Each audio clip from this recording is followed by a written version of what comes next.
What's up, everybody? I'm Jesse, or GameOverJesse, and here with me is a very special guest for the first time, Ganda Hello. Chris. I Yes. didn't want to mispronounce it. All right. No, you got it. Perfect. Okay, awesome. So, for those who may not know who you are, you already explained in some of the previous segments, but you are, I would say, most known for your custom amiibo work.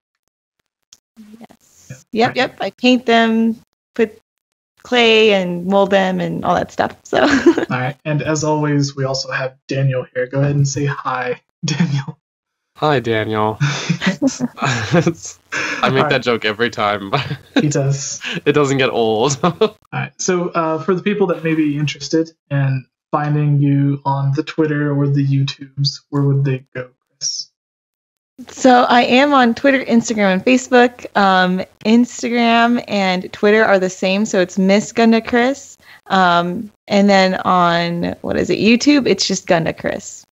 Yes. Right. And today we will be answering questions sent in from fans and viewers like yourself. These questions come from YouTube, where you can comment on this video to leave your questions for the next mailbag. But sometimes we get too many questions, so if you have something that for some reason you want desperately answered by us, and you don't want us to skip over, head over to patreon.com/GameOverJesse to have your question take priority, just like the one did, where he says, GameOverJesse, King Bergerson, if you could create your own official Zelda game the way you wanted, who would it be about, and what kind of art style would you choose? So, starting with you, Chris, on this one, if you could have your own Zelda game and base it off of any character, who would it be? I think there's a lot of people that would joke and say Tingle, but Tingle had his own games. Yes, Tingle has his own line of games that launched in Japan. So, if I had to, of course, I would choose Impa, like her origin story and everything. Oh, yeah. That'd be awesome. Is and then there it'd have like a particular Impa, like Skyward Sword. Skyward Sword, Ocarina of Time. Yeah. I'll just go for Hyrule Warriors because I cosplayed. I cosplayed her, and I like the design, and like I would love to see like how that came to fruition. You know, like even her like triangle right here on the side and everything. Just I don't know, just everything. And then I would like to have it like a Tim Burton feel, Nice. Like a really grungy looking thing. So that's my game. Sounds like a zombie. And if you could choose the art style, would you keep the art style looking like Hyrule Warriors, or would you want it to look more realistic, like Twilight Princess, a cartoon like Wind Waker, a mix of both, like Skyward Sword, or like an anime? I would love to have it in 4K. In 4K. Okay. 4K VR. Yeah. Yes. There you go. That would be amazing. Yes. And what about you, Daniel? What character would you base the game off of? There's two ideas that have both been brought up on this podcast before. That one of them we mentioned a couple weeks ago was the idea of an RPG that follows the champions as a group. Oh yeah. Because you've got this, you've basically got like all your RPG classes in these characters. You've got your healer in Mipha, Rivali's your archer, Daruk's your tank, your heavy hitter. You've got Urbosa as like a fighter type character. So I think like that would be a really cool sort of RPG game. But my other idea, which I've been hanging on to for a long time, which I'd love to see, doesn't focus on Link. It's about Zelda's 7-year gap in Ocarina of Time, how she became Sheik, like learning how to be this ninja character, and what she's doing during this time. I think you'd have a really cool like stealth game about that. You also have the potential death of Impa in that game to be explored, because she disappeared. Like she never comes back during the adult segment, so maybe she died while they were hiding away, or who knows. So I think there could be a lot of stuff. My theory is that she went to go see what was going on in the Shadow Temple, as it's sort of mentioned that she went there, and got killed by Bongo Bongo. But that's my thought. Yeah. All the sages are dead. They're all dead. Yeah. But they might not be, actually. It's never said. But that was always the theories. That's always how I interpreted it, is that they all got killed and then who knows? But maybe not, because in Wind Waker, no, we're getting off topic. In Wind Waker, they died, right? Like the old sages, and you had to bring in new sages who weren't dead. So maybe dying wouldn't really be the. I don't know, man. I don't know. Yeah. But anyways, yeah, that would be having like a Sheik game that's like a stealth-based game. Would be really cool. I don't know. Alright, I would pick, and I think this could be like just the go-to answer for almost everyone, but I would really like to explore more of the Happy Mask salesman we see in Ocarina of Time and Majora's Mask. It could be a potentially like a different Happy Mask salesman, but the character does appear in either Oracle of Seasons or Oracle of Ages. There's a side quest where like he's starving inside of his little shop, and you have to bring him a giant slab of meat or something. So, like, he's in different games, similar to Tingle and Beetle, but it's never said if it is the same one, because there's a lot of theories on the Happy Mask salesman being sort of a deity, similar to like the Great Deku Tree and everyone else, because he teaches Link like the different songs to like turn or to heal people, turn them into masks and stuff. He's not affected by the time travel and everything else. And then obviously he's aware of Majora's Mask and its power. He was the one that originally found it, so I think there's a lot of interesting stuff there. But at the same time, it would be interesting to follow Beetle on one of his adventures in Breath of the Wild. We kind of see him backpacking all over the game. Skyward Sword, he lives off by himself on his own island, and he just flies around Skyloft. Wind Waker, and maybe Phantom Hourglass. I can't remember if he's in Spirit Tracks, but Phantom Hourglass he has and Wind a hot Waker, air balloon in he's Spirit Tracks. Just like, this hot air balloon that floats around. So, like, if you think of another character that's always on an adventure, I would think it would be Beetle, and like he sells you at different times. He has like arrows, bombs, different weapons. So like he has, aside from the sword, he has the full arsenal that Link would. So like you could even like put him in a situation where he has to go into a dungeon to find like rare items to sell or something, and then like he has the bombs, everything Link would have to solve the puzzle. So I think it would be very similar to just having Link, but it would be able to explore like maybe a more humorous or comical story. Yeah. So that's my thoughts. Here's another one. I'm just full of ideas, Jesse. In Twilight Princess, there is the group of like freedom fighter characters. Oh yeah. Ashia, and there's Russell, and one of them has Oru, and the guy with the book, and whose name escapes me at the moment. And you know, it would be cool. Like, they don't really do much in the game. Like, they just kind of showed up in a place. You go talk to them. They're like, "Hey, Link, there's a dungeon up here. Well, have fun, buddy." and then they take a hike. So until the very end of the game, they show up with a bazooka and a bird, and they kind of broke the game for me. Like, one of them just happens to have like a rocket launcher. It's like, dude, why haven't you been doing it for all this time? Yeah, exactly. You had this all this time, and you've done nothing. Like, why didn't you just shoot Zet when he first came in? You gotta wonder. Yeah, but I would like to see what they do, other than, you know, scope out where a dungeon might be, and then tell Link to go do the dungeon. You know, and like back when we were doing the game, when I was playing the game the first time, I thought it would be really cool to have them as like companions during the dungeon. Sort of like there's one dungeon in Phantom Hourglass where you've got half the dungeon you do as Link and the other half you do as the other character who's Gongoron, I think it's called. And then Wind Waker has you've got the sages, you've got Medley, Makar, and Medley. Yeah, and you break them into dungeons. Mako is there's a great Mako tree. It's not the Deku tree. Maybe I confused one of the Oracle games. Yeah, maybe I just confused the name of the little Deku that helps you out. I don't know. Or not the Deku, the Korok. Yeah, like you have to hold the on Korok to is Makar.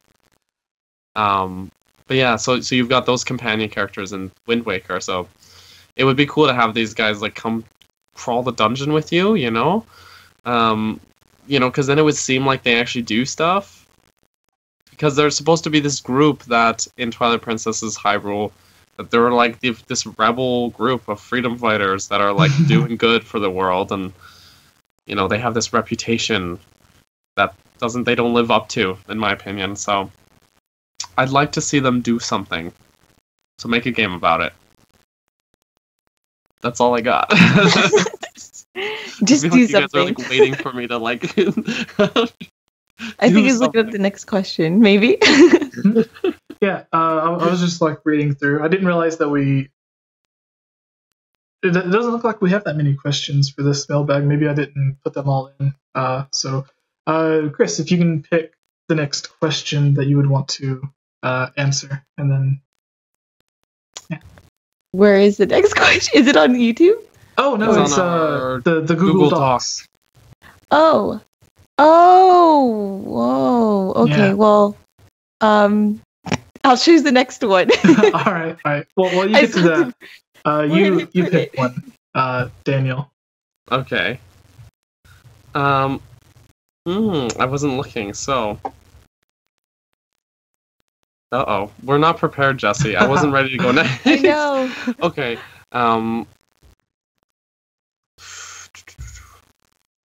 Okay, this one is actually a good question, and I feel like it's something I've kind of argued with people about IRL, as it were. Ilya Rose asks, I apologize if you've been asked this before.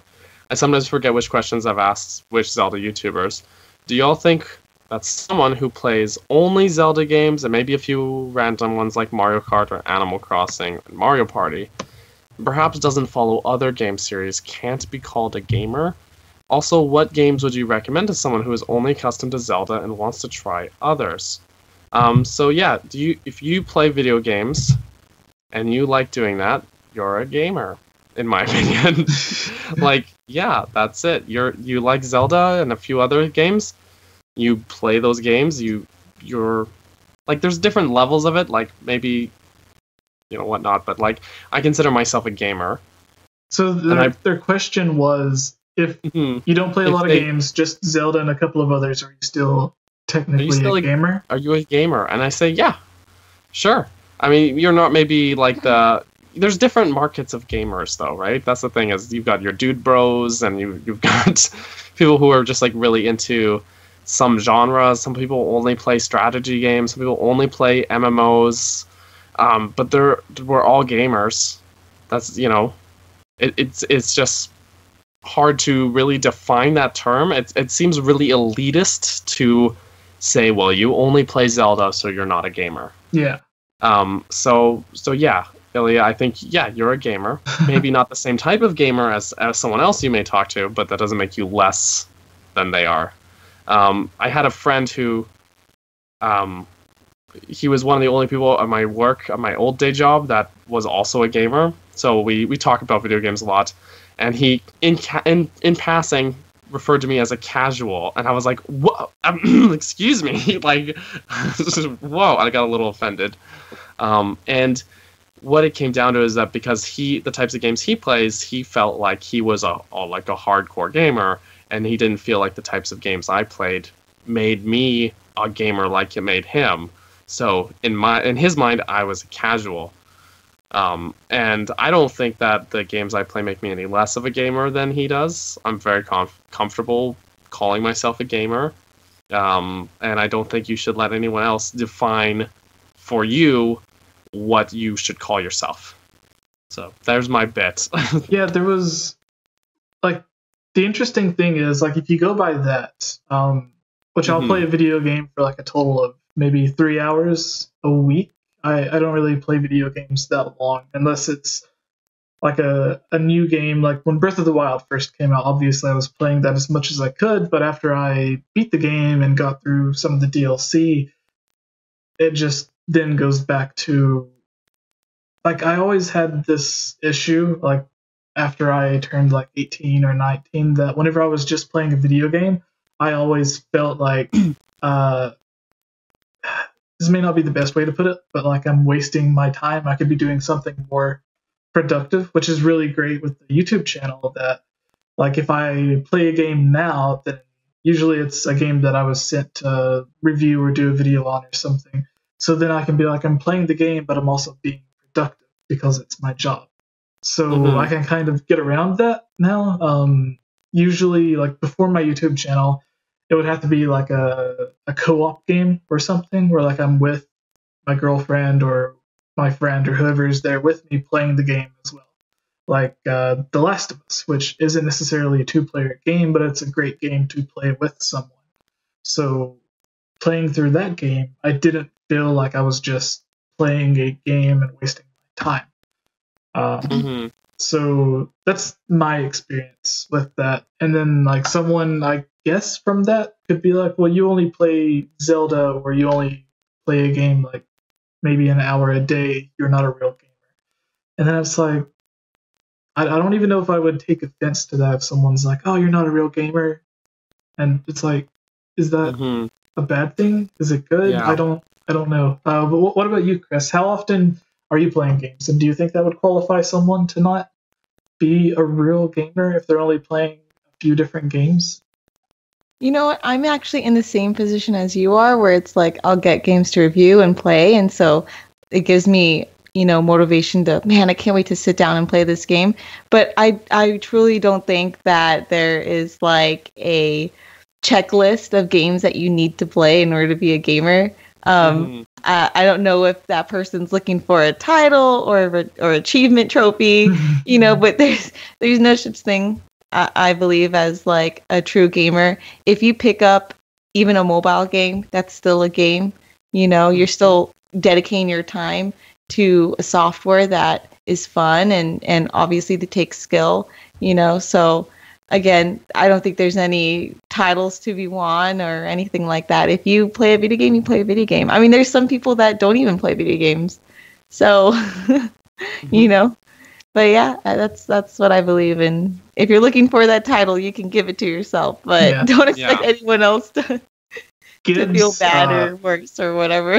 Gibbs, he's one of the moderators in the Discord group. He made a little joke. I don't know if you guys have the live stream up, but he and I've been pulling it up and down. in the comments, he said there are the commoners, and then there are the people who collect 1,800 Korok seeds. Talking about Breath of the Wild, like there's 900 Korok seeds, and then there's 900 Korok seeds on Master Mode. So he's like, I just ain't got time for that, man.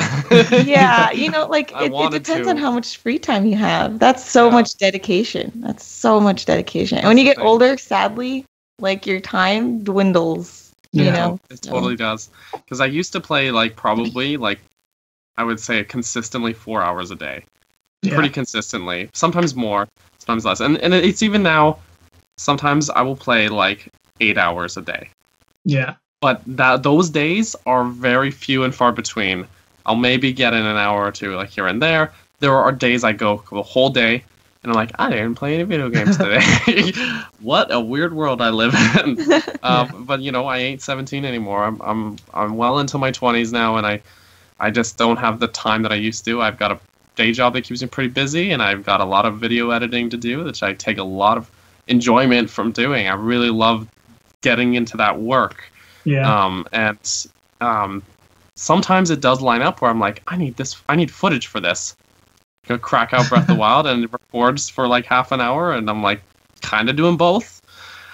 But yeah, just that but I don't think that makes me not a gamer, because that's how I identify myself, and that's how I feel about myself. And you don't have to call yourself that if you don't want to, but you shouldn't let someone else define you by their standards. That would be a really crappy world to live in if that were the case. Yeah.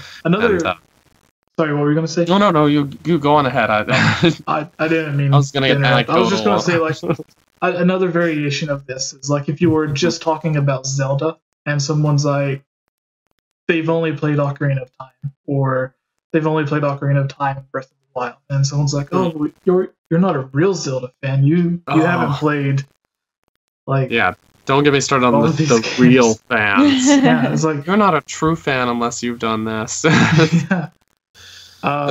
Before we get to the next question, there was someone who left a $2 tip for the podcast. The Player Way podcast tipped. Thank you. And said, "Wow, great live stream, guys. Keep up the great work." So wow, thank you. That is amazing. Thank you, man. Yes, It's like we're all getting so excited about $2, but that is so awesome. I don't know when this makes took me so place. It looks like it had to be at least 20 minutes ago, so maybe when we were talking about VR or something. So thank you for that. What are the other comments around it? I might give it context to one move. Well, I hope he's still watching. If you still have the Google Doc pulled up, Chris, there was a question specifically for you that someone asked. Was there? Yes.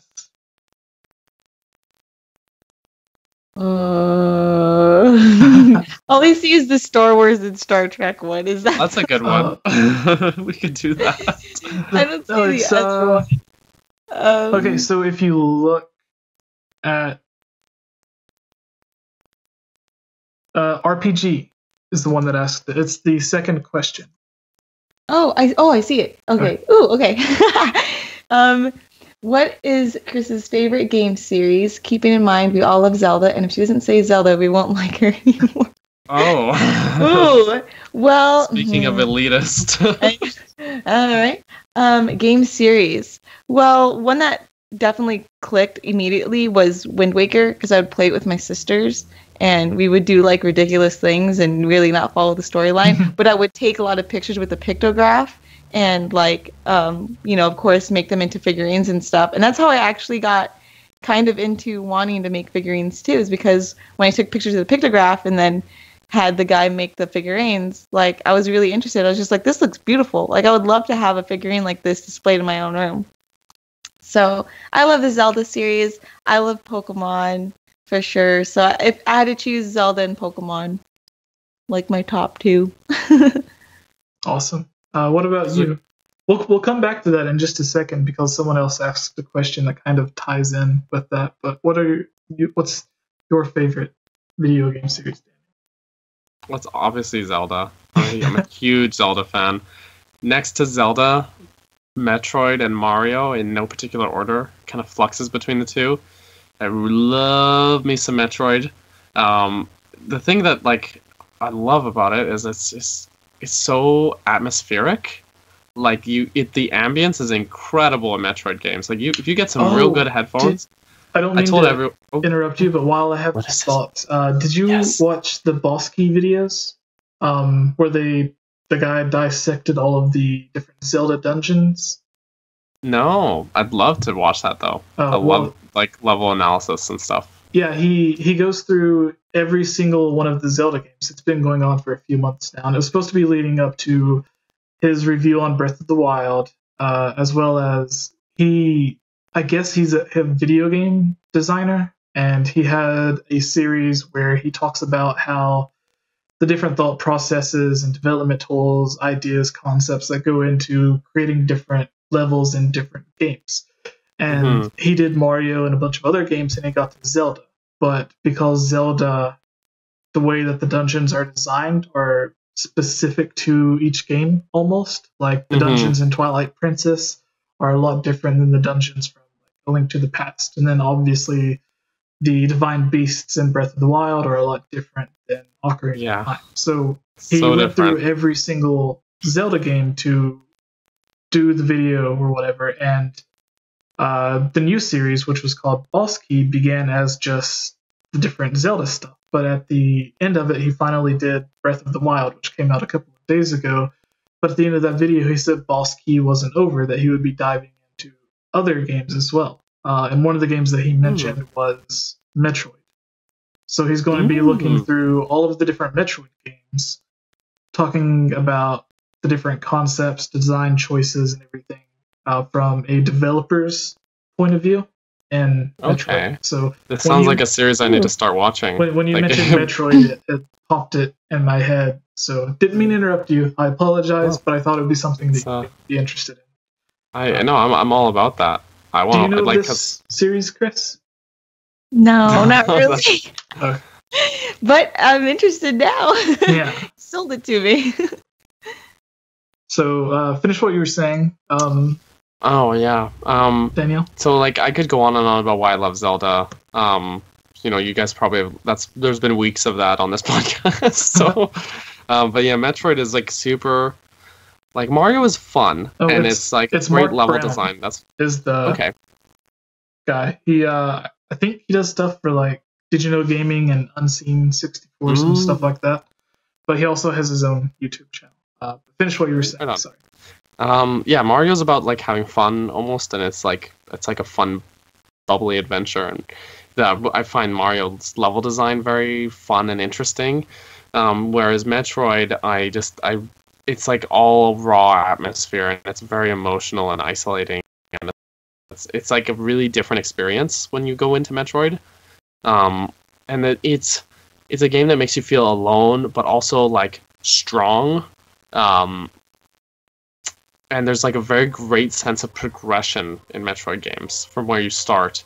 I've talked Super Metroid to death in a 24-minute long video that I highly recommend watching because I really lay it all out in that video. I've talked a lot about Samus Returns and how it's an awesome remake of an almost unplayable game. Actually, it's funny because I watched a video. I'm getting off topic again, Jesse. I don't even care. It's fine.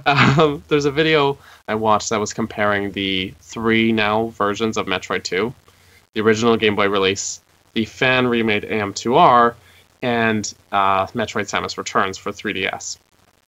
And it talks about how the design philosophies differ between the 3 games, whereas the first one was basically just made to be a Metroid sequel.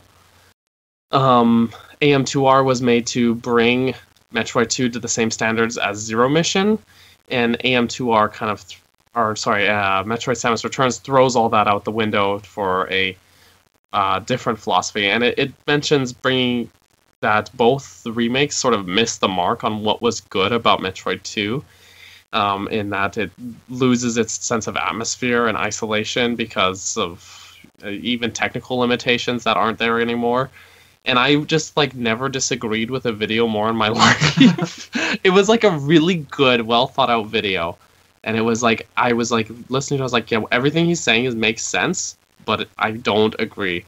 I really loved Samus Returns. Like it was it went for a different approach in which you feel going into it like you're this strong character that is like on this mission to be a death machine, and you feel tough going through it, but there is that sense of like you're going into caves and you're alone, and then you're in these big open areas and there's like everything is out to kill you, and it refers to the game as sort of like being Neanderthalic in its brutality. But I think that they missed the point that that's a turning point for Samus's character development in the overarching series. Because they're like, well, in the original game, you're alone and you're isolated and you're not just out to kill everything, even though that's actually the story behind the game is that you are there to kill everything. And then he goes on saying that it's brutish the way they remade it because it's just like over the top and violent. And I have to reiterate, the story is you're there to kill everything. And in both, like in the remake and the original, like the game ends with you finding this baby and basically rescuing it and sort of turning your back on all of this death and destruction that you left in your wake, to sort of forge a new beginning using the baby Metroid, which ends up kicking Super Metroid's events into a go. And I would say that like he sort of missed what was great about Samus Returns in his video about why Samus Returns missed what was so good about the first Metroid 2. So the irony was pretty thick there, but my main point was that I love me some Metroid. Thank you for listening to my lecture. No, it's fine. I just feel like I'm going on and you guys get so quiet once I'm in the zone. No, it's okay. He asked what our favorite video game series is. I think it's obvious from this that it would be Metroid. Not Zelda. It's Zelda, but the thing is that like I don't want to talk about Zelda that much, or no, not that I don't want to, but I've talked about Zelda so much in the past and why it's so special to me, and I was like, I should talk about a different one this time. So, yeah. All right. Well, mine, I'll make this a little bit simpler. Mine is Zelda.